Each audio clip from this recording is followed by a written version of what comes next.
નમસ્કાર વિદ્યાર્થી મિત્રો, હું શ્રેયસ વિદ્યાલયથી કિરણબેન. આજે આપણે ધોરણ 7 ગુજરાતી માધ્યમ વિષય સામાજિક વિજ્ઞાન વિષયાંક પ્રકરણ 2 દિલ્હી સલ્તનત ભાગ 1, જેમાં મિત્રો આપણે દિલ્હી સલ્તનત વિશે વિસ્તૃત સમજૂતી મેળવીશું. પ્રકરણ 2 દિલ્હી સલ્તનત. મિત્રો, દિલ્હી સલ્તનત એટલે શું? તો કે પ્રાચીન કાળથી જ દિલ્હી એ ભારતીય રાજનીતિના કેન્દ્રમાં રહ્યું હતું. 12મી સદીમાં તોમર અને ચૌહાણ રાજપૂત હતા. એમના સમયમાં દિલ્હી એ વેપાર વાણિજ્યનું એક મહત્વનું કેન્દ્ર હતું.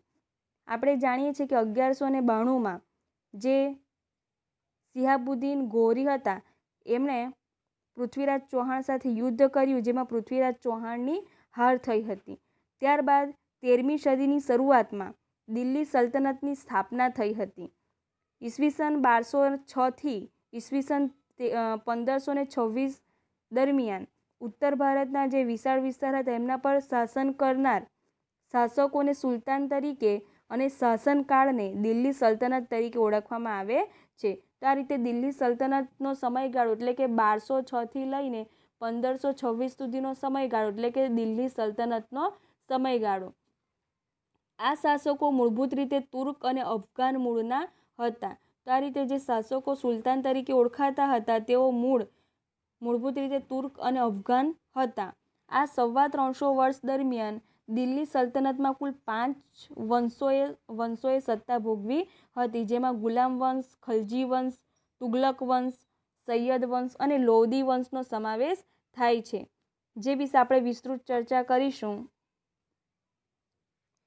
દિલ્હી સલ્તનતના શાસકો, જેમાં પ્રથમ છે ગુલામ વંશ, જેનો સમયગાળો ઈસવીસન 1206થી લઈને 1290 સુધીનો સમયગાળો એટલે કે ગુલામ વંશનો સમયગાળો. તો આ રીતે ઈસવીસન 1992માં જે તરાઈના બીજા યુદ્ધમાં જે સિહાબુદ્દીન ગોરી હતા, એમણે પૃથ્વીરાજ ચૌહાણની સામે નિર્ણાયક વિજય મેળવીને દિલ્હીમાં સલ્તનતની સત્તાનો પાયો નાખ્યો હતો. તો આ રીતે ભારતની ધન સંપત્તિથી આકર્ષાઈને મોહમ્મદ ગઝની બાદ સિહાબુદ્દીન ગોરી હતા, એમણે 1192માં પૃથ્વીરાજ ચૌહાણ સાથે યુદ્ધ કર્યું હતું, જેમાં સિહાબુદ્દીન ગોરીની જીત થઈ હતી અને તેમણે દિલ્હીમાં સલ્તનતનો પાયો નાખ્યો હતો. મોહમ્મદ ગોરીના ગુલામ કુતબુદ્દીન ઐબક માલમુક વંશનો હતો. માત્ર 5 વર્ષના તેના શાસનકાળમાં એટલે કોના શાસનકાળમાં? કુતબુદ્દીન ઐબકના શાસનકાળમાં તેણે સલ્તનત સત્તાને જાળવી રાખવાનો પ્રયત્ન કર્યો. ઈસવીસન 1210માં પોલો રમત રમતા ઘોડા પરથી પડી જવાના કારણે તેમનું મૃત્યુ થયું હતું. આ રીતે કુતબુદ્દીન ઐબકના અવસાન બાદ તેનો ગુલામ અને જમાઈ ઇલ્તુત્મિશ ગાદીએ આવ્યો. તેણે સલ્તનત સત્તાને સર્વોપરી બનાવવા ચેહલગાન એટલે કે 4 ગાનની સ્થાપના કરી હતી, જેમાં 40 તુર્ક અમીરોના દળની રચના કરી હતી અને રાજધાની તે સ્થળાંતર કરીને લાહોરથી દિલ્હી લઈ આવ્યા હતા. ઇલ્તુત્મિશને ગુલામ વંશનો સાચો સ્થાપક માનવામાં આવે છે. તો આ રીતે કુતબુદ્દીન ઐબકે પોતાના જમાઈ ઇલ્તુત્મિશને ગાદીએ બેસાડ્યો એટલે કે ગાદીએ આવ્યા. ત્યારબાદ જે ઇલ્તુત્મિશ હતા એમણે ચેહલગાન એટલે કે 40 તુર્ક અમીરોના દળની સ્થાપના કરી હતી અને રાજધાની લાહોરથી દિલ્હી લઈ આવ્યા હતા. અને આ રીતે ઇલ્તુત્મિશને ગુલામ વંશનો સાચો સ્થાપક માનવામાં આવે છે. પોતાના એક પણ પુત્રને સુલતાન બનાવવા યોગ્ય ન સમજતા ઇલ્તુત્મિશે પોતાની કાબેલ પુત્રી રઝિયાને પોતાની ઉત્તરાધિકારી જાહેર કરી હતી. ઇલ્તુત્મિશના અવસાનના થોડા સમય બાદ તેની પુત્રી રઝિયા સુલતાના દિલ્હીની ગાદીએ આવી, જે દિલ્હીની ગાદીએ આવનાર પ્રથમ મહિલા શાસક હતી. તો આ રીતે જે ઇલ્તુત્મિશની પુત્રી હતી તે દિલ્હીની ગાદીએ પ્રથમ મહિલા શાસક તરીકે આવી, પરંતુ કેટલાક જે શાસકો, કેટલાક અધિકારીઓ હતા તેઓ તે માનવા તૈયાર હતા નહીં, એ સ્વીકારવા તૈયાર હતા નહીં. તો આ સમયના ઇતિહાસકાર મિન્જા એ સિરાજ પણ સ્વીકારે છે કે રઝિયા સુલતાના એ તેના બધા ભાઈઓમાં સક્ષમ અને કાબેલ હતી. આમ છતાં પણ એક મહિલા શાસક તરીકે માન્યતા મળવી ખૂબ જ મુશ્કેલ હતી. આથી જે દરબારીઓ હતા તે તેમને સ્વતંત્ર શાસક તરીકે સ્વીકારવા તૈયાર હતા નહીં. અમીરોની સત્તા લાલસા અને સતત ચાલતા વિદ્રોહે તેના શાસનનો અંત આણ્યો.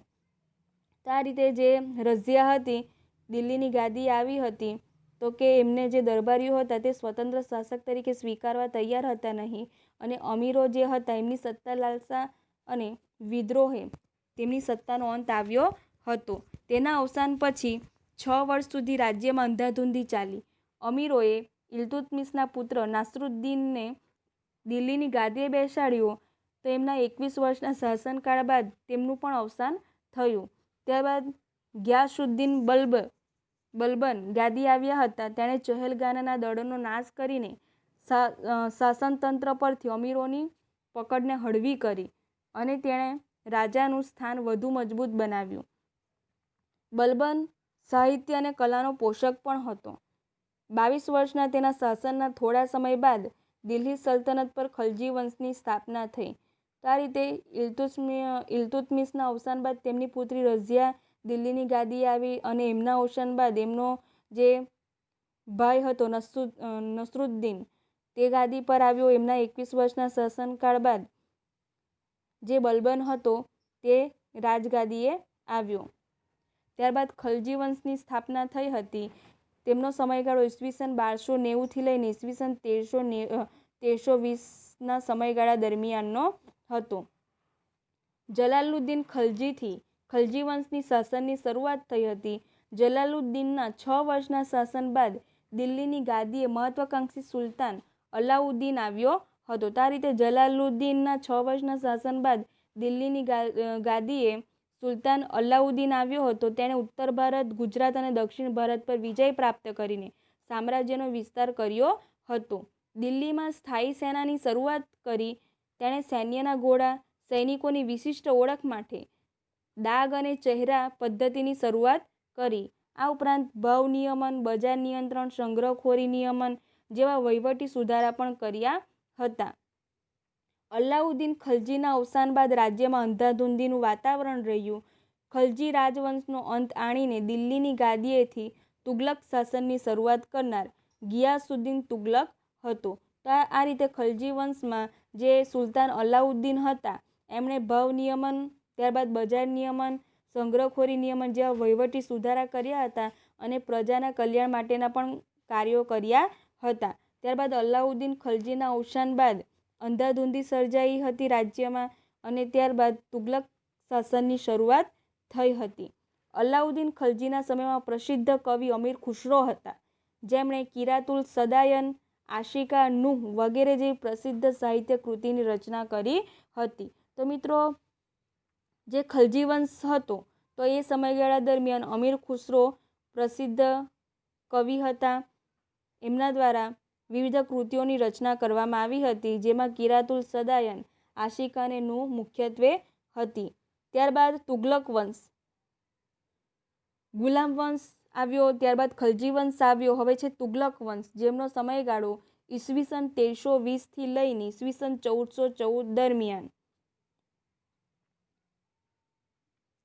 તુગલક વંશ દરમિયાન મુહમ્મદ બિન તુગલક એક પ્રતિભાવંત સુલતાન થયો, જેણે તેના સમયમાં કેટલીક યોજનાઓ અમલમાં મૂકી, જેમાં દિલ્હીથી દૌલતાબાદ રાજધાનીનું સ્થળાંતર.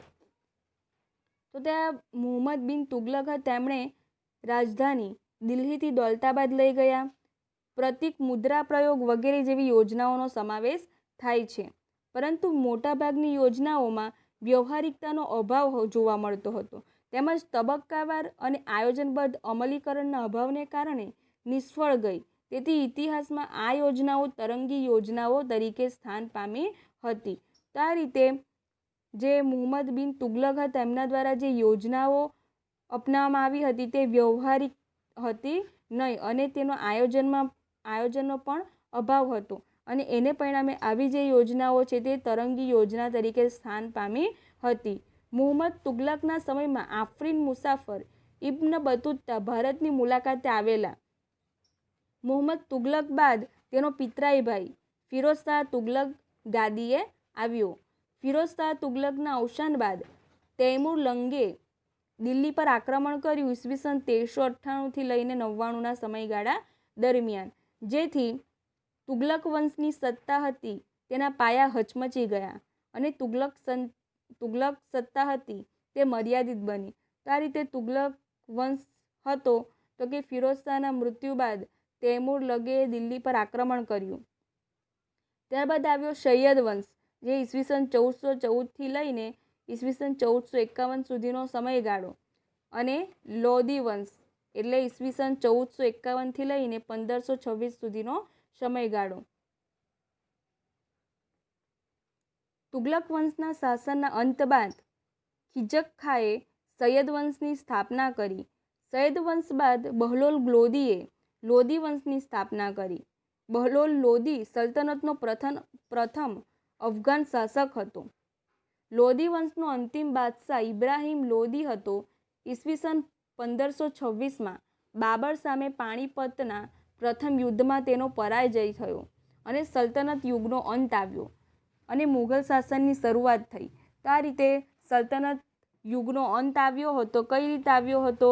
તો કે 1526માં બાબર સાથેના પાણીપતના પ્રથમ યુદ્ધમાં ઇબ્રાહિમ લોધીનો પરાજય થતાં લોધી વંશનો અંત આવ્યો, સલ્તનત યુગનો અંત આવ્યો અને ત્યારબાદ મુઘલ શાસનની શરૂઆત થઈ હતી. તો આ રીતે 1206થી લઈને 1526 સુધીનો સમયગાળો એટલે કે સલ્તનત યુગનો સમયગાળો, અને એ સમયગાળા દરમિયાન 5 વંશો થઈ ગયા, જેમાં ગુલામ વંશ, ખલજી વંશ, તુગલક વંશ, સૈયદ વંશ અને લોધી વંશ. જે લોધી વંશનો ઇબ્રાહિમ લોધી હતા, એમણે 1526માં બાબર સામે પાણીપતના પ્રથમ યુદ્ધમાં પરાજય થયો અને ત્યાંથી સલ્તનત યુગનો અંત આવ્યો. બરાબર, જે તમારે યાદ રાખવાનું છે. ત્યારબાદ રાજ્ય વ્યવસ્થા. વિદ્યાર્થી મિત્રો, તેમાં સલ્તનત યુગમાં રાજ્ય વ્યવસ્થા કયા પ્રકારની હતી? ઈસવીસન 13મી સદીમાં સ્થપાયેલ દિલ્હી સલ્તનત ભારતમાં રાજ્ય શાસન વ્યવસ્થાની દ્રષ્ટિએ વિશિષ્ટ હતું. કઈ રીતે વિશિષ્ટ હતું? દિલ્હી સલ્તનત શાસનના કેન્દ્રમાં સુલતાન હતો. સુલતાની સત્તા સર્વોપરી હતી, જે સર્વોચ્ચ સેનાપતિ, કારોબારીનો સર્વોચ્ચ વડો અને સર્વોચ્ચ ન્યાયાધીશ પણ હતો. તો આ રીતે સુલતાન હતો, એ જ સેનાપતિ હતો, એ જ કારોબારીનો સર્વોચ્ચ વડા પણ હતો અને એ જ ન્યાયાધીશ પણ હતો. જે સુલતાન નિર્ણય લે તે આખરી ગણવામાં આવતો હતો. બરાબર, અને એ જે નિર્ણયો હતા તે સુલતાન પોતે જ લેતો હતો. સુલતાનને મદદ કરવા એક મંત્રીમંડળ પણ હતું. મંત્રીમંડળના મંત્રીઓ અને અધિકારીઓની નિમણૂક સુલતાન પોતે કરતો અને એમના જે ચર્ચા વિમર્શ છે તેને સાંભળતો પણ હતો. સલ્તનત શાસન વ્યવસ્થા કેન્દ્રીય, પ્રાંતીય અને સ્થાનિક એમ 3 વિભાગોમાં વહેંચાયેલી હતી. આ રીતે સલ્તનત યુગમાં પણ શાસન વ્યવસ્થા 3 પ્રકારના વિભાગોમાં વિભાજિત થઈ હતી: કેન્દ્રીય, પ્રાંતીય અને સ્થાનિક. કેન્દ્રીય શાસન. કેન્દ્રીય શાસન કયા પ્રકારનું હતું? તો સુલતાન પછી મંત્રીમંડળ મુખ્ય હતું. સુલતાનનો પ્રધાનમંત્રી વજીર કહેવાતો, જે વહીવટી તંત્રનો વડો હતો. તો સલ્તનત યુગમાં વહીવટી વડા તરીકે વજીર ઓળખાતો હતો, જે પ્રધાનમંત્રી પણ હતો. આ ઉપરાંત મંત્રીમંડળમાં સેના વિભાગ, પત્ર વ્યવહાર વિભાગ, ધર્મ વિભાગ, વિદેશ વિભાગ, ગુપ્તચર વિભાગ વગેરે વિભાગોનો સમાવેશ થતો હતો. આમ થોડા ઘણા અંશે આધુનિક મંત્રીમંડળ જેવી વ્યવસ્થા તે સમયે જોવા મળતી હતી. તો કેન્દ્રીય વ્યવસ્થામાં મુખ્યત્વે સુલતાન હતા, ત્યાર પછી તેમના હાથ નીચે મંત્રીમંડળ હતું. મંત્રીમંડળના વિવિધ વિભાગો હતા, જેમાં સેના વિભાગ, પત્ર વ્યવહાર વિભાગ, ધર્મ વિભાગ, વિદેશ વિભાગ, ગુપ્તચર વિભાગ વગેરે વિભાગો હતા. ત્યારબાદ સુલતાનનો જે પ્રધાનમંત્રી વજીર કહેવાતો, જે વહીવટી તંત્રનો વડો હતો, જે વહીવટી કામકાજ કરતો હોય છે. અહીં તમને જાણવા જેવી બાબત આપવામાં આવી છે. અલાઉદ્દીન ખલજીના સમયમાં સરકારી તંત્ર પૂરતી ટપાલ વ્યવસ્થા અસ્તિત્વમાં આવી હતી. ખેપિયાઓ શાહી હુકમો, સંદેશાઓ લઈ જતા. રાજ્યના મહત્વના મથકે ખેપિયાઓ મળતા અને આ રીતે અત્યારની ટપાલ વ્યવસ્થાની પ્રારંભિક આવૃત્તિ તેને કહી શકાય છે. તો આ રીતે અલાઉદ્દીન ખલજીના સમયમાં ટપાલ વ્યવસ્થા અસ્તિત્વમાં આવી હતી. ત્યારબાદ પ્રાંતીય શાસન. કેન્દ્રીય શાસન બાદ પ્રાંતીય શાસન. સલ્તનત કાળમાં પ્રાંતને જાગીરમાં વહેંચવામાં આવતું. પ્રાંત એટલે કે હાલમાં અત્યારે આપણે રાજ્ય કહીએ છીએ તે પ્રકારે પ્રાંત. તો કે પ્રાંતને જાગીરમાં વહેંચવામાં આવતું હતું, જેને ઇક્તા કહેવામાં આવતું. ઇક્તાનો વડો ઇક્તેદાર કે મુક્તિ કહેવાતો, જે પ્રાંતની કારોબારી અને ન્યાય તંત્રનો વડો હતો. તો આ રીતે વિદ્યાર્થી મિત્રો, જે પ્રાંત હતો તેને જાગીરમાં વહેંચવામાં આવતું હતું, જેને ઇક્તા તરીકે ઓળખવામાં આવતું. અને ઇકતાનો જે વડો જેને ઇક્તેદાર કે મુક્તિ પણ કહેવામાં આવતું હતું, જે શું કરતો હતો? ઇક્તેદાર જે પ્રાંતની કારોબારી અને ન્યાયતંત્રનો વડો હતો. તેનું કાર્ય જમીન મહેસૂલ એકત્ર કરવાનું, સુલતાનને જરૂર પડે ત્યારે લશ્કરી મદદ કરવાનું રહેતું હતું. તો આ રીતે જે પ્રાંતીય વડો હતો એટલે કે ઇક્તેદાર હતો તે પ્રાંતની કારોબારી અને ન્યાયતંત્રનો વડો તો હતો જ, સાથે સાથે જમીન મહેસૂલ પણ એકત્ર કરવાનું કામ કરતો હતો અને જરૂર પડે તો જે સુલતાન હતા એમને લશ્કરી મદદ કરવાનું પણ કાર્ય કરતો હતો. જો કે અલાઉદ્દીન ખલજી અને મુહમ્મદ તુગલકના સમયમાં કેન્દ્રીય સેનાને મહત્વ આપી ઇક્તેદારો પર નિયંત્રણ સ્થાપવામાં આવેલ હતું. તો આ પ્રકારે અલાઉદ્દીન ખલજી અને મુહમ્મદ તુગલકના સમય દરમિયાન કેન્દ્રીય સેનાને વધારે મહત્વ આપવામાં આવ્યું હતું અને જે પ્રાંતીય શાસક હતા એટલે કે ઇક્તેદાર હતા એમના પર નિયંત્રણ લાદવામાં આવ્યું હતું. ત્યારબાદ સ્થાનિક શાસન. સ્થાનિક શાસનમાં કયા પ્રકારની વ્યવસ્થા હતી? પ્રાંત પછીના એકમને એટલે કે જિલ્લા અને તાલુકોમાં વહેંચવામાં આવતા હતા. તો એ રીતે પ્રાંતીય શાસન હતું તો એને જાગીરમાં વહેંચવામાં આવતું હતું, જ્યારે સ્થાનિક શાસન છે તો તેને જિલ્લા અને તાલુકામાં વહેંચવામાં આવતું હતું, જેને અનુક્રમે શીખ અને પરગણા કહેવામાં આવતું. તો એ રીતે જે જિલ્લા અને તાલુકા હતા તે શીખ અને પરગણા તરીકે ઓળખાતા હતા. ગામનો મુખ્ય વહીવટમુખી કે મુકદ્દમો કરતો તેને પરવારી કે કારકુન મદદ કરતા હતા. તો આ રીતે જે ગામનો વહીવટ થતો હતો તો તેને પરવારી અને કારકુન જે હતા તેઓ મદદ કરતા હતા. તો આ પ્રકારે એ સમયે રાજ્ય વ્યવસ્થા હતી જે 3 વિભાગોમાં વિભાજિત થઈ હતી: કેન્દ્રીય શાસન, પ્રાંતીય શાસન અને સ્થાનિક શાસન.